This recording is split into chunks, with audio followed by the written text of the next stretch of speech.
Sconfitta di misura per la Castrum Favara che perde 1-0 ad Acireale, dove comunque ha disputato una partita a larghi tratti equilibrata, avendo avuto anche diverse occasioni da gol.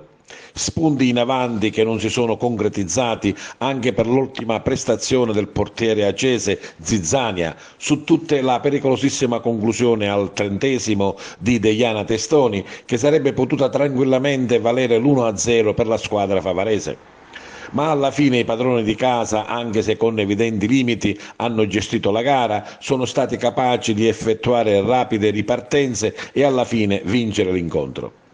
Ottima l'accoglienza per la squadra favarese guidata da Pietro Infantino, applaudito dai tifosi accesi per il grande ricordo che hanno di lui, stimato ed apprezzato nella patria di Aci e Galatea, ed ancora oggi ritenuto tra i protagonisti principali di quella promozione della Cireale in Serie B nella stagione 1992-93.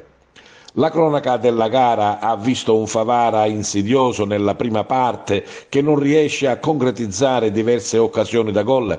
La Cireale ci mette un po' ad organizzarsi e a reagire e al 37° va in vantaggio con un gol di Sueva. Nel secondo tempo è ancora la Cireale che si fa più volte pericoloso in almeno 3 circostanze. Favara che tenta di reagire ma rimane imbrigliato nelle maglie dei padroni di casa che riescono a gestire la gara. Nella Castrum Favara ha sicuramente pesato l'assenza di Baglione, ma anche il mancato utilizzo di Lapiana ancora squalificato e naturalmente la mancanza di una punta in avanti, per il quale il DS Longo in settimana era stato chiaro: stiamo lavorando, ma serve pazienza. Castrum Favara che deve comunque mettere subito in archivio questa sconfitta e pensare subito ad organizzare le fila per l'attesissimo incontro di domenica prossima, quando al Broccoleri ospiterà l'Acragas per il derby agrigentino per antonomasia.